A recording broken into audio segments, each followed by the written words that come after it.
Ça y est, ça fait 3 ans. Joyeux anniversaire.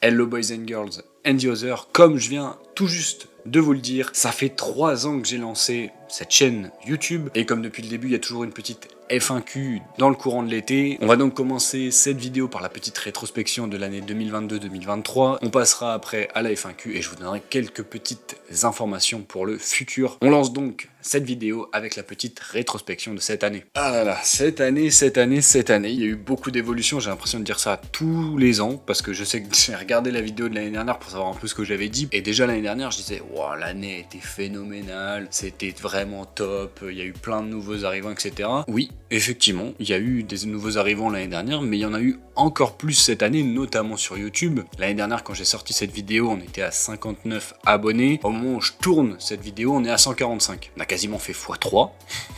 Je pense que ce qui a beaucoup aidé dans ce x3 entre l'année dernière et cette année, c'est aussi l'augmentation du nombre de vidéos, puisque j'ai compté, j'ai pris le temps de compter, il y a eu 28 vidéos qui sont sorties sur la chaîne, ça fait quasiment une vidéo toutes les 2 semaines, alors que avant je tournais une vidéo tous les mois. Après sur les 145, je sais qu'il y a beaucoup qui sont arrivés grâce aux shorts, les vidéos courtes que j'essaie de mettre un peu plus sur ma chaîne YouTube, mais j'espère développer un peu plus aussi ce côté short où je peux vous apprendre plein de choses en moins d'1 minute. Du coup, pendant cette année, on a eu pas mal de vidéos assez marquantes. Il y a la vidéo forcément sur Sébastien Vettel, il y a eu la vidéo sur les F1 miniatures. Vous avez pu sur mes réseaux sociaux élire la plus belle voiture de cette saison 2006, et moi je vous ai présenté justement la gagnante sur TikTok, sur Instagram, dont le gagnant est un certain Fernando Alonso, je l'ai toujours un peu en travers de la gorge. Il y a eu du coup cette vidéo participative qui est sortie au début de l'année sur ma chaîne vous résumant le concours. On a également une vidéo sans abonnés qui est sortie en avril, puisqu'on a passé la barre des 100 abonnés aux alentours de mars, donc c'était assez exceptionnel. Et il y a également une autre vidéo marquante, sûrement ma préférée, celle sur Stirling Moss. Je voulais absolument vous parler de ce pilote mythique qui est arrivé en Formule 1 au milieu des années 50 et qui est l'une des plus belles histoires du début de la Formule 1 et sûrement de la Formule 1. Et encore aujourd'hui, c'est une légende, étant le pilote ayant gagné le plus de courses sans jamais avoir remporté de titre. Stirling Moss, pour moi, c'est peut-être ma vidéo de l'année. Si vous l'avez pas vue, je vous invite à aller la voir. Je la mets juste ici ou ici, je sais plus dans quel sens c'est. Le petit résumé sur YouTube a été fait, on va passer du coup aux différents réseaux, que ce soit par exemple Twitch, puisque Twitch j'ai été un peu plus actif cette année. Là j'ai voulu un peu commencer l'année par exemple avec F1 Manager, il y avait une carrière, ensuite il y a eu beaucoup de FIFA avec Quentin. Sur Twitch c'est un peu différent, je fais pas beaucoup de Formule 1, j'ai envie de vous montrer autre chose, d'autres univers qui me plaisent, du style Star Wars, le foot. Il y a plein de choses que j'aimerais faire justement sur Twitch, c'est pour ça que sur Twitch je m'appelle pas PSF1 mais Petit Swift, j'ai gardé mon ancien nom pour justement avoir cette liberté. J'ai besoin justement d'avoir ce petit monde où je suis pas que dans la Formule 1 et je montre une autre facette de ma personnalité, on va dire. J'aime bien, c'est un autre univers, on est plus chill, on discute en direct aussi, donc je peux répondre beaucoup plus facilement à vos questions. Sur Twitter, pas grand chose à dire, de plus en plus de monde, une communauté très Fernando Alonso sur Twitter. Je sais pas pourquoi, mais je m'entends sur Twitter avec des gens fans de Fernando Alonso, comme quoi en Formule 1, il y a aussi des gens qui sont intelligents, avec qui on peut bien rigoler, on peut débattre de différents sujets. Voilà, ces gens se reconnaîtront, et c'est toujours super sympa, donc si vous n'êtes pas abonné à Twitter, venez, je parle plus de Formule 1. On passe du coup à un autre réseau social, on parle d'Instagram, on est à présent plus de 400, donc là il y a une grosse augmentation comparée à l'année dernière, bien aidé par le fait de reverser des vidéos TikTok sur Instagram. Il y a du contenu quand même un petit peu exclusif, je sais que quand je pars en vacances j'aime bien faire un peu le con on va dire sur Instagram, donc ça c'est plus pour les stories etc. Donc venez vous abonner à Instagram parce qu'il y a quand même du petit contenu un peu exclusif. De toute façon chaque réseau a son contenu exclusif. Et du coup on arrive au réseau social qui a bien explosé depuis l'année dernière. L'année dernière quand je vous avais fait la vidéo F1Q, on atteignait à peine entre guillemets les 100 abonnés sur TikTok. Aujourd'hui il y en a 10 800 quasiment, ça a énormément progressé. Un mois après la vidéo F1Q, je me suis dit tiens, je vais faire une vidéo quiz Formule 1 et cette vidéo a explosé, 340 000 vues, 40 000 likes, une multitude de commentaires, j'ai multiplié par 50 mon nombre d'abonnés en 2 jours, ça a été phénoménal et depuis février du coup on a atteint la barre symbolique des 10 000 abonnés, ça implique plein de nouvelles choses. J'ai pu faire des lives TikTok, j'ai pu rencontrer beaucoup de gens du TikTok F1 français, très sympa. On a un très bon groupe, on rigole de la Formule 1 et ça va peut-être amener d'autres projets, mais je vous en dis pas plus. Vous en saurez plus peut-être au fil des mois qui viendront, donc il faut s'abonner un peu partout sur tous les réseaux. Tous les réseaux sont sur le côté d'ailleurs là. Et si vous voulez venir sur Twitch, c'est ici. Et donc, on passe du coup à la F1Q. Je vais enfin répondre à vos questions. Pour cette F1Q, je vous avais demandé de me poser des questions sur les différents réseaux sociaux. Contrairement à l'année dernière, il n'y en a pas beaucoup, donc cette partie, on va aller un peu plus vite que d'habitude. On est donc parti pour la première question. Première question qui vient de F1 France Collection sur Instagram. C'est un compte qui, du coup, comme son nom l'indique, fait des collections de F1 miniatures. Étant un grand fan de F1 miniatures, je ne peux que vous inciter à aller faire un tour sur son compte Instagram. Est-ce qu'on est les deux seuls à connaître tous les champions du monde dans l'ordre? Il fait référence du coup à une vidéo que j'ai sortie sur TikTok où je récitais tous les champions du monde dans l'ordre. BSF1, tu peux nous citer tous les champions du monde de F1 en 3 minutes? Je lance le chrono, on est parti 1950, Giuseppe Farina. Ça ne sert à rien, mais ça m'a permis de flex un petit peu devant la communauté F1 et c'est toujours agréable de se mettre un peu en avant comme ça. Est-ce qu'on est les deux seuls à connaître tous les champions du monde dans l'ordre? Je pense qu'il y en a quelques-uns qui connaissent également les champions du monde dans l'ordre. Après, c'est pas forcément facile de tous les retenir, il y a des petits pièges à des moments. D'ailleurs, dites-moi dans l'espace commentaire si vous connaissez les champions du monde de la Formule 1 dans l'ordre, que ce soit d'aujourd'hui à 1950 ou l'inverse. J'irai lire tout ça et je suis curieux justement de savoir si on est les deux seuls à connaître les champions du monde dans l'ordre. Question numéro 2. Quelle est ta plus belle épreuve du sport automobile hors F1 et Le Mans que tu as vu? Alors, il y a un petit souci concernant ça, c'est que en dehors de la Formule 1, je suis pas un très grand fan de sport automobile, on va dire, dans le sens où je regarde pas trop genre l'IndyCar, le rallye, je m'intéresse pas forcément à ça. Je m'intéressais un peu au MotoGP, sinon j'ai pas grand chose quoi. Et je vais peut-être tricher un petit peu. La plus belle épreuve de sport auto que j'ai vue, ce serait la F2 au Grand Prix de France. J'ai pas grand chose de plus en fait à répondre en dehors de la Formule 1, même Le Mans j'en ai jamais vu. Donc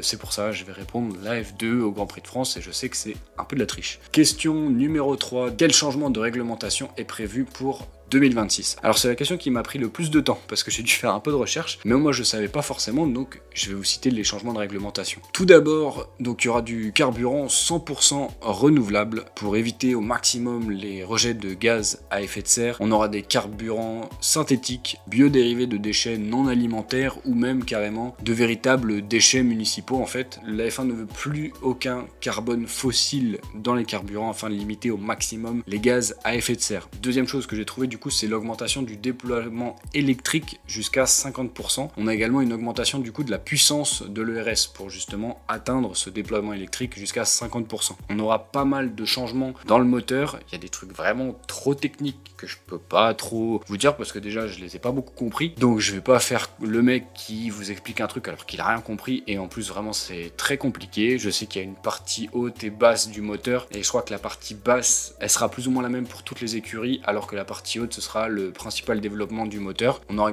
également une diminution du débit de carburant dans le moteur, donc ça c'est à nouveau pour des soucis d'économie. Les coûts de développement, la partie motorisée qui seront moindres aussi, les coûts seront moins élevés justement pour attirer plus de monde et faire en sorte que la Formule 1 redevienne un sport beaucoup plus facile d'accès et surtout attractif. Et justement pour limiter ces coûts, on n'aura plus de MGU-H, vous retirez du coup toute la partie qui récupérait la chaleur dans le moteur, ça va diminuer drastiquement les coûts des moteurs. Si vous voulez voir sur le côté technique, je vous invite tout simplement à chercher un peu sur internet ou alors si j'y pense, je vous mets un petit lien dans l'espace commentaire pour que justement vous puissiez voir toute la partie technique qui sera mise en place pour les moteurs. Question numéro 4 du coup qui a été posée sur TikTok. Qu'en penses-tu qu'il y aura une 11e équipe en Formule 1 et selon toi ce sera qui? Et bien justement pour faire suite à la question précédente, en 2026 il y aura ces diminutions de coûts qui attireront du coup des nouvelles écuries. Je pense très sincèrement que la 11e équipe arrivera pour 2026 et j'espère quand même que ce sera Andretti, ça fait plusieurs années qu'ils essayent de rentrer en Formule 1, ce serait bien qu'ils puissent le faire, donc j'aimerais bien que ce soit Andretti. Question numéro 5 d'une personne qui vient de Twitter justement, qui m'a offert ce maillot. Megan, pourquoi tu as un maillot d'Alonso alors que tu ne l'aimes pas?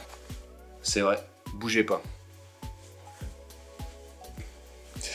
Voilà, là on est quand même mieux, on est quand même beaucoup plus à l'aise. Question à nouveau sur TikTok. T'aimes bien le nouveau format sprint? Alors, je vais être un peu mitigé dans le sens où pour moi le format sprint ne sert pas à grand chose puisqu'il avait un format qui marchait plutôt bien. Par contre, si je compare aux anciens formats sprint, oui, le format sprint me convient bien avec une qualif spécifique à la course sprint et la qualif entre guillemets normale pour la course principale. Ça me plaît mieux que les années précédentes, on va dire. Parmi tous les grands prix que tu as pu regarder, lequel t'a fait le plus vibrer? Bah, j'en ai deux en tête. J'aurais pu dire Abu Dhabi 2021 parce que j'étais pas forcément plus pour Hamilton ou plus pour Verstappen, j'étais surtout pour que le meilleur gagne, on va dire. Avec tout ce qui s'est passé, le Grand Prix a été fort en rebondissement. Maintenant, je suis quand même obligé de te citer le Grand Prix du Brésil 2006 avec la dernière course de Schumacher. Schumacher qui, par dixième, qui crève, qui fait une remontée spectaculaire jusqu'à la 4e place. Étant fan de Schumacher, je pourrais que te citer ce Grand Prix, entre guillemets, pour citer un Grand Prix qui m'a vraiment fait vibrer. En deuxième, je mettrais Abu Dhabi 2021. Et en troisième, je mettrais, je pense, le Brésil 2008 parce que j'étais fan de Ferrari et que Hamilton gagne dans le dernier virage du dernier Grand Prix, donc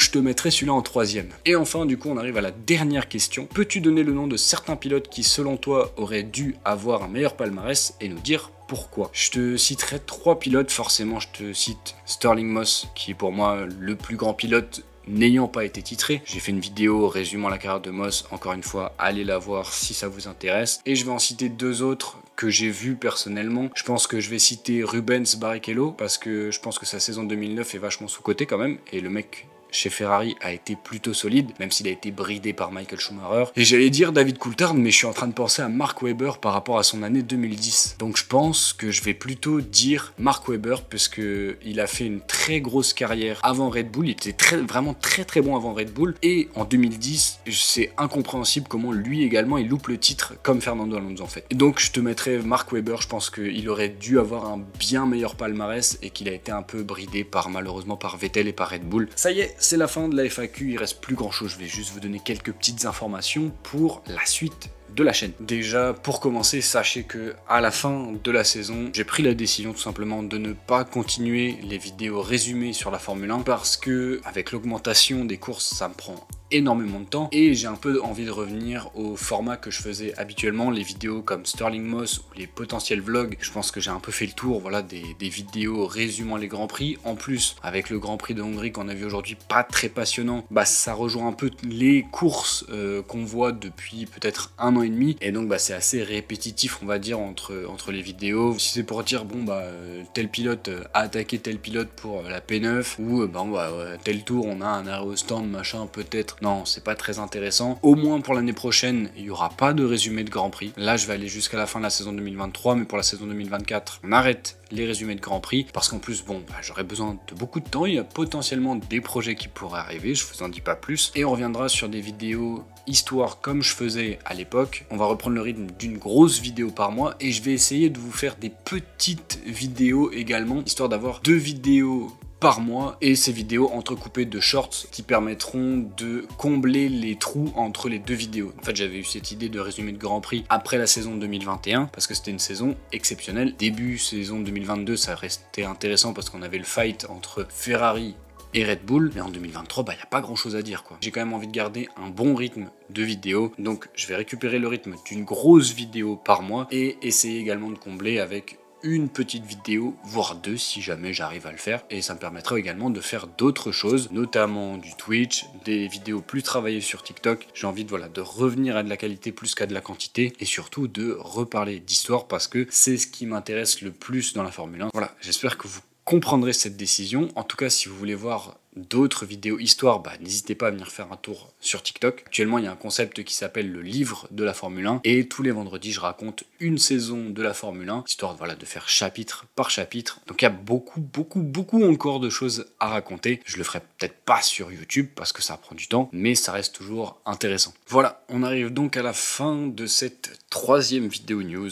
fêtant les 3 ans de la chaîne. Merci du coup pour cette 3e année de cette chaîne. J'espère que ça vous plaît toujours autant, même si je pense qu'on a perdu un peu le côté historique de la chaîne et j'aimerais bien y revenir du coup. Donc voilà, j'espère que vous comprenez mes décisions, j'espère que vous aurez quand même passé une bonne année sur cette chaîne. Il y a eu des très bonnes vidéos que je vous invite à aller voir. Je tiens également à vous remercier encore pour le soutien que vous pouvez apporter sur les différents réseaux sociaux, c'est toujours ultra intéressant de parler avec vous. Il y a eu de magnifiques rencontres, franchement il y a de super rencontres sur tous les réseaux sociaux. Donc c'est vraiment un plaisir de continuer de discuter de Formule 1 avec vous et de partager ma passion. J'espère également qu'il y aura un projet qui sera mis sur pied et qui me permettra de vivre une expérience incroyable. Comme dit, je peux pas vous en parler encore aujourd'hui, mais j'espère vraiment pouvoir vous faire des vidéos dessus. Il y a également d'autres grosses vidéos qui devraient bientôt sortir, un vlog ou deux suivant le rendement qui a été fait. Je pense que ce sera plutôt 2 vlogs qui devront bientôt sortir. Également une vidéo sur les plus grandes courses de champions du monde qui a déjà été tournée et qu'il faut que je monte maintenant. Donc si vous voulez pas louper ces vidéos, pensez à vous abonner. Pensez également à liker cette vidéo si elle vous a plu. N'hésitez pas dans l'espace commentaire à apporter des précisions sur les potentielles questions auxquelles j'ai répondu, parce que j'ai pas pu tout donner par exemple pour la réglementation 2026. On n'hésite pas à venir également sur les réseaux sociaux, que ce soit TikTok, Instagram